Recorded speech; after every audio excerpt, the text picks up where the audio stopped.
All India Radio presents Morning News.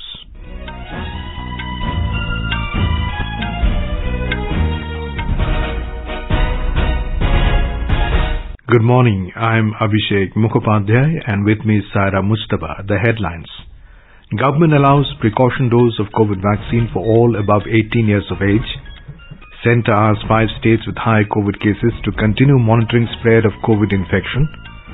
Tax collections touch all-time high of 27 lakh crore rupees in financial year 2021-22. Pakistan Prime Minister Imran Khan to face no confidence motion in the National Assembly this morning. Pakistan court sentences 26/11 Mumbai terror attack mastermind Hafiz Saeed to 31 years in jail. Also orders confiscation of all his assets. India beat reigning world and Olympic champions the Netherlands 2-1 in FIH Women's Hockey Pro League in Bhubaneswar. Top Indian shuttlers PV Sindhu, Kidambi Srikant to play the semi-final matches at the Korean Open Badminton Championship today. And in IPL cricket, Gujarat Titans beat Punjab Kings by 6 wickets in a thrilling encounter at Mumbai.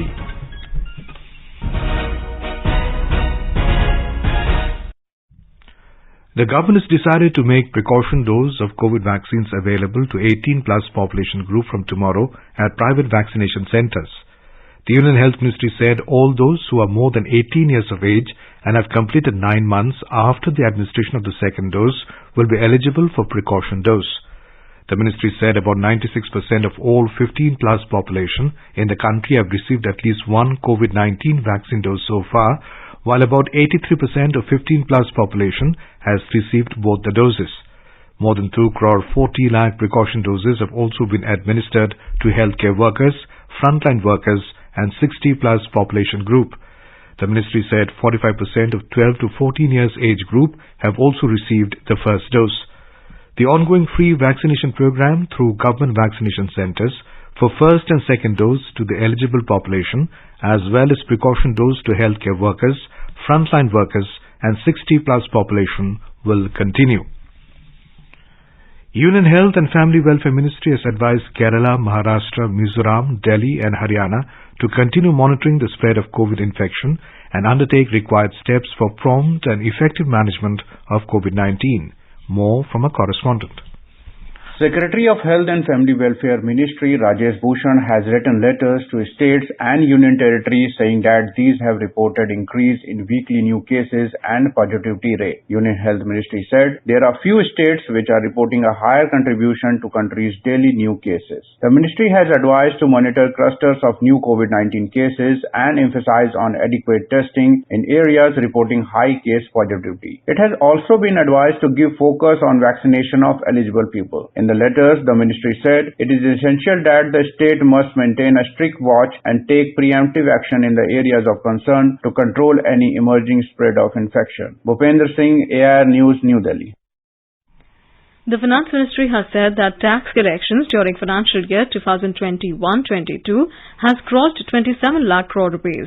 This is 5 lakh crore rupees more than budget estimates of 22 lakh crore rupees and around 34% more than in financial year 2020-21. Briefing the media in New Delhi, Revenue Secretary Tarun Bajaj said growth has been registered in the collection of corporation tax, direct tax and indirect tax. As of today, we are somewhere close to 27.07 lakh crores, so which is an increase of almost 5 lakh crores. They are likely to change and I'm hoping that they'll change on the upside and not on the downside. So we might have a further improvement in these figures as the final figures actually arrive. So this is about 34% more than what was mentioned in the budgeted estimate. Talking about the direct taxes, the corporation tax have grown by 56.1% during the year, and the taxes on income, which is the personal income tax, has grown by about 43%. And overall, the direct taxes has grown by 49%, which I would say perhaps one of the highest.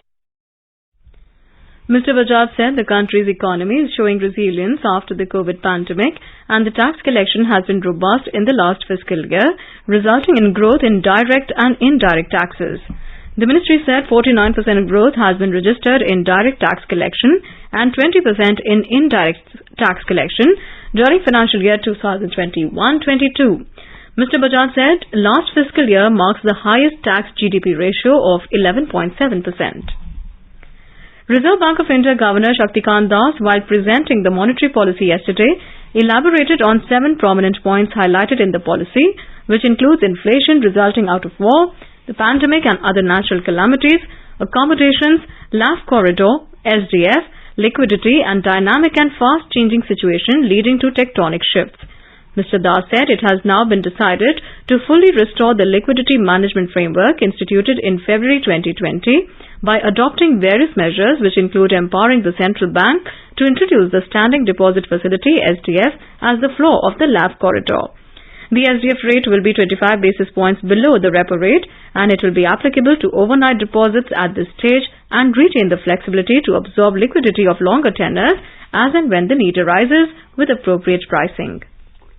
Further, it has been decided by the Reserve Bank to restore the width of the liquidity adjustment facilities, that is the LAF corridor, to 50 basis points, 50, the position that prevailed before the pandemic. The floor of the corridor will now be provided by the newly instituted Standing Deposit Facility, SDF, which will be placed 25 basis points below the repo rate, that is at 3.75%.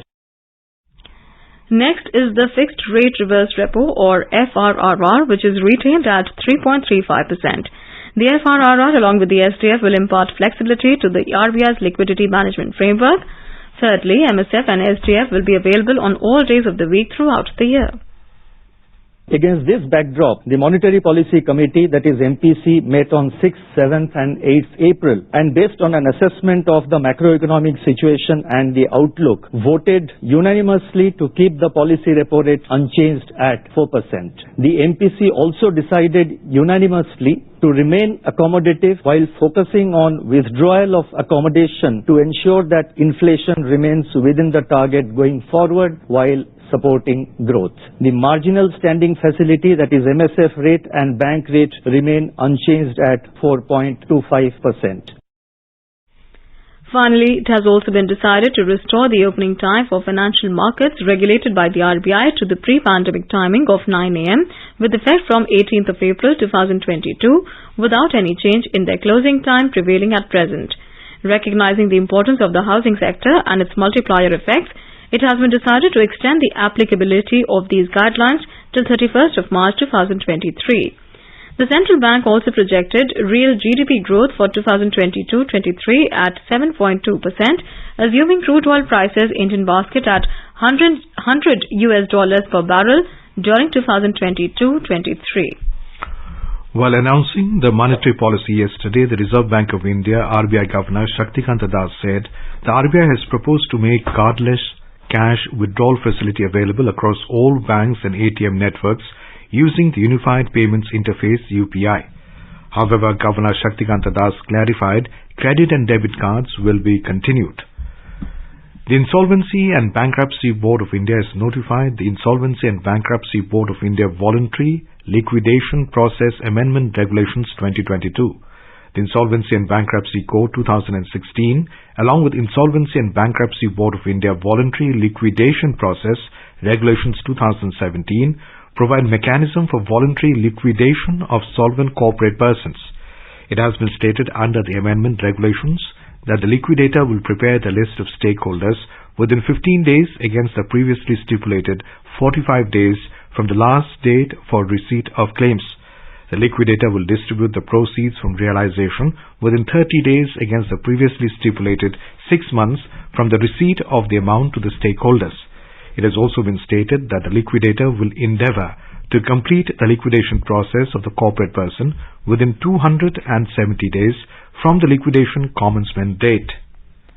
Prime Minister Narendra Modi has said that the cabinet decision for supply of fortified rice is in line with our endeavours to improve nutrition levels and further the welfare of Nari Shakti as well as Yuva Shakti.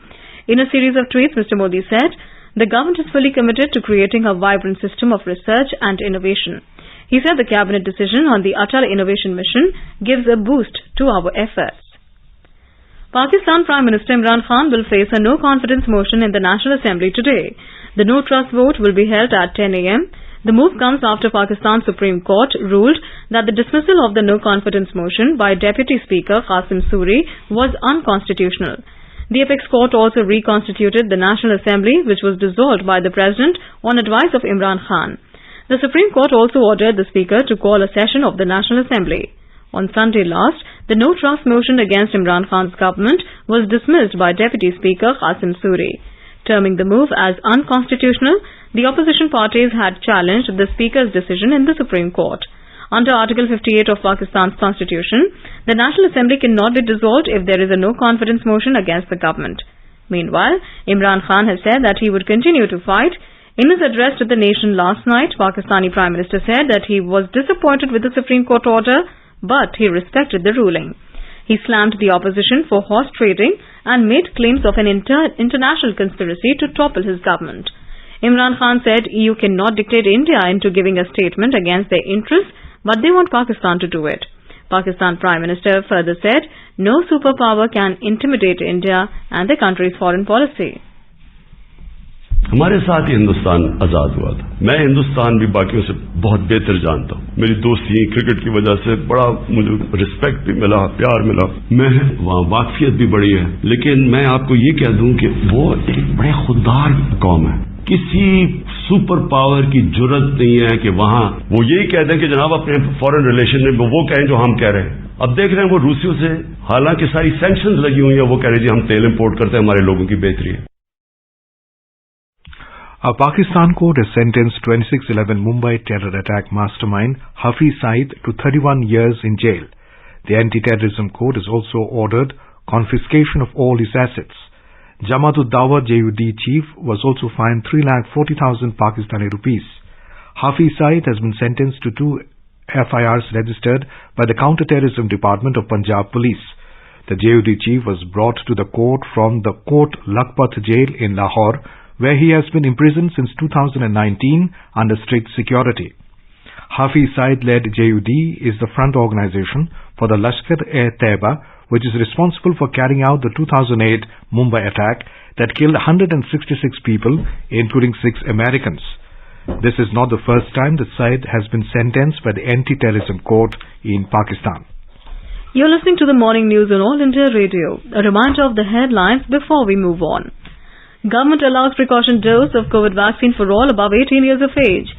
Centre asks 5 states with high COVID cases to continue monitoring spread of COVID infection.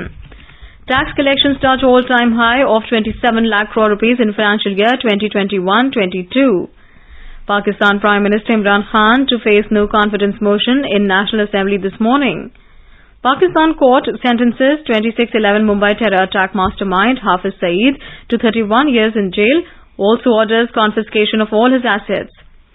India beat reigning world and Olympic champions, the Netherlands, 2-1 in FIH Women's Hockey Pro League in Bhubaneswar. Top Indian shuttlers PV Sindhu and Kidambi Shrikant to play their semi-final matches at Korean Open Badminton Championship today. And in IPL cricket, Gujarat Titans beat Punjab Kings by 6 wickets in a thrilling encounter at Mumbai. For quick news updates round the clock, follow us on our Twitter handle @AIR News Alerts. उपभोक्ताओं तक पहुंचने का सुलभ और सस्ता माध्यम है आकाशवाणी। आकाशवाणी के विभिन्न केंद्रों से कीजिए अपने उत्पादों और सेवाओं का प्रचार विज्ञापनों के माध्यम से।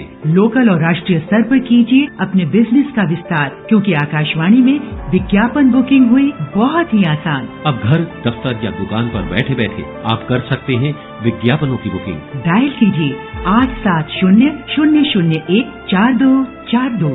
नंबर एक बार फिर नोट करें, 870-001-4242। Welcome back. You're listening to the morning news. President Ramnath Kovind will be on a 3-day visit to Gujarat beginning today. During the visit, he will inaugurate a national conference on mediation and information technology being organized by the High Court of Gujarat in Narmada district today. Tomorrow, the President will inaugurate Madhavpur Ghed Fair 2022 at Madhavpur in Porbandar.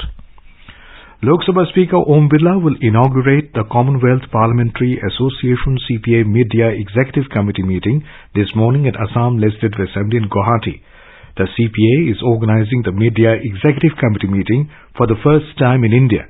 The Assam Legislative Assembly and the CPA Assam State Branch are hosting the 2-day-long CPA meeting.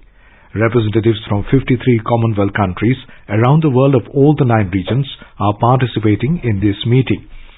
The Lok Sabha Speaker will also inaugurate the 8th CPA India Region Conference in Guwahati on the 11th and 12th of April, just after the conclusion of the CPA Mid-Year Executive Committee meeting. Several state assembly speakers and deputy speakers, MPs and MLAs of various states and Lok Sabha and Rajya Sabha secretariat officials will take part in the CPA India Region Conference. The delegates and representatives will be exposed to Assam's culture with special focus on tea tourism, handloom tourism and wildlife tourism.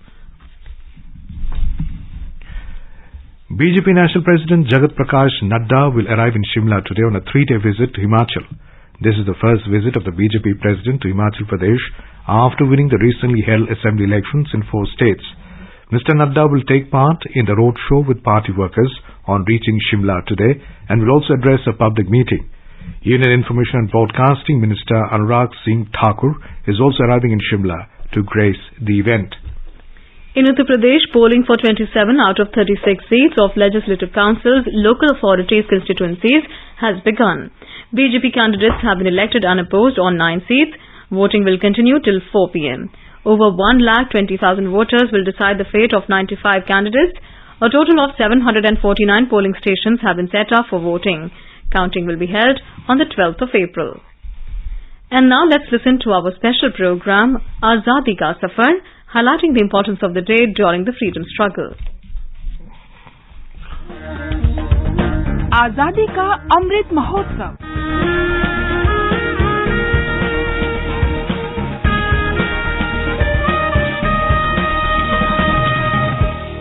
Azadi Ka Safar with AIR News. Birth of a Nation. India's glorious freedom struggle is one of the greatest struggles the modern world has ever witnessed. AIR News brings you a glimpse of this struggle every day. Today we remember freedom fighter Mia Sahib Khurd, who belonged to Aurangabad, Maharashtra. He actively participated in the First War of Independence in 1857. Mia Sahib fought the British at different places in the Nirmal area of Aurangabad.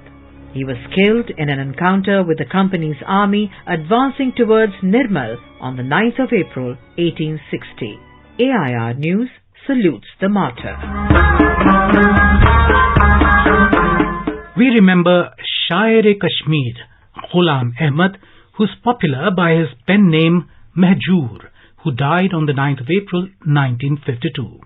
Mehjoor worked in the government of the erstwhile princely state of Jammu and Kashmir. As a result of this, he travelled far and wide in the valley, getting acquainted with the plight of the landless peasantry. This familiarity with destitute farmers left a deep imprint on his poetic style. He took poetry out of the confines of elite literary circles and ascribed to it the language of common folk, that is, Kashmiri. Rabindranath Tagore called Mehjoor the Wordsworth of Kashmir. His poem, Vallo Ha Bagwano, was adopted as an anthem of resistance, the rallying cry for the freedom movement in Kashmir. He calls out to his people to nurture their garden, ascribing personal responsibility to rise up against oppression. Vallo Ha Bagwano no bahar rukshan paida kar, phalan gul gas karan bulbul tithui saman paida kar, phalan gul gas karan bulbul tithui saman paida kar. His poems gave momentum to the struggle and served as a clarion call to the masses to free their nation from the chains of bondage. In another beautiful poem, Gulshan Vatan Chusonai, Mehjoor expresses his love for the nation with pride. Bulbul vanan chuposhan Gulshan Vatan Chusonai, andi safed sangar devari sangi marmar. The Government of India released a postal stamp in 2013 to commemorate Ghulam Ahmad Mehjoor. AIR News pays tribute to the great nationalist.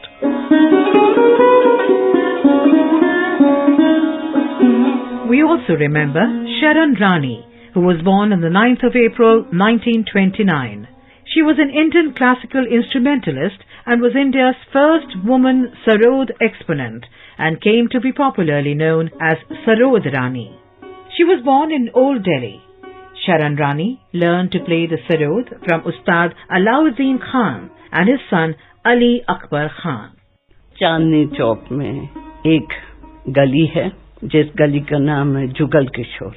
उसके अंदर हमारे बाबा जी के परिवार के सब मकान हुआ करते थे। उसी एक मकान में हम 10 भाई बहन थे और मैं सबसे छोटी। उस समय अंग्रेजों का राज था। दिल्ली में शोर मचा हुआ था क्योंकि 8 अप्रैल को भगत सिंह ने असेंबली में बम फेंका और 9 अप्रैल को मेरा जन्म हुआ। She played a vital role in introducing and popularizing Indian classical music abroad. Sharan Rani also actively participated in India's struggle for freedom. Over the years, she silently helped many Indian independence activists in need. She never turned down a request for a noble cause and gave many performances for charitable and worthy causes. Sharan Rani taught music through the Guru Shishya Parampara and never took any fees from her students. Sharan Rani also wrote the history of the Sarod titled The Divine Sarod, Its Origin, Antiquity and Development, which was released in 1992 by K.R. Narayanan, the then Vice President of India. A second edition of the Divine Sarod was released in 2008 by I.K. Gujral, former Prime Minister of India. After battling cancer for a few years, she died on the 8th of April 2008, a day before her 80th birthday. We salute the great daughter of the nation. That brings us to the end of this episode of Azadi Ka Safar with AIR News. See you in the next episode tomorrow.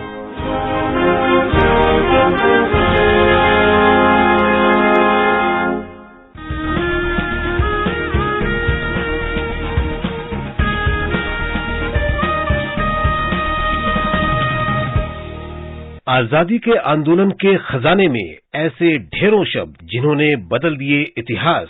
तारीख बदलने वाले लफ्जों पर आकाशवाणी समाचार प्रसारित कर रहा है विशेष कार्यक्रम धरोहर हर सोमवार।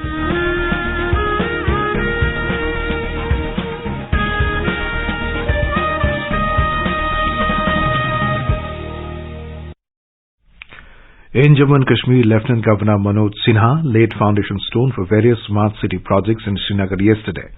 Speaking on the occasion, the Lieutenant Governor said the new projects once completed will strengthen urban infrastructure, improve city services, public aesthetics, ease of living and provide a clean and sustainable environment for the citizens. He observed the Srinagar Smart City project has been structured with a clear focus on improved urban governance, unlocking of latent creativity and vitality of this historical city. Mr. Sinha maintained that his administration is taking effective steps to accelerate the mission for inclusive and sustainable growth in the cities and issued explicit directions to the concerned officials to ensure completion of the projects within the stipulated timelines. In the Union Territory of Ladakh, the first residential school under the Samagra Siksha scheme has been set up in Upper Ladakh region in a semi-nomadic village, Gya. Leh Hill Council Deputy Chairman Shering Angchuk inaugurated the school yesterday. Our Leh correspondent has filed this report. Samagra Shiksha scheme has fulfilled the dream of semi-nomadic village on Leh-Manali National Highway for an accessible residential school in their village. Due to semi-nomadic nature of lifestyle, the villagers have been demanding a residential school for their work in the village for quality education. After the Ladakh Autonomous Hill Development Council Leh selected a residential school under Samagra scheme for the village education committee has extended cooperation in setting up hostel facilities for the student by working hand in hand with the Hill Council and the Education Department. Many students studying in private school have come back to village to take admission in the new government-run residential schools. Deputy Chairman Sri Angchuk said Hill Council has decided to convert select schools in remote areas into residential schools by clubbing other schools to ensure quality and affordable of the public. With Ramesh Chandra, Yangchan Dolma for AIR News from Leh Ladakh. The registration for Amarnath Yatra is likely to begin on the 11th of April this year.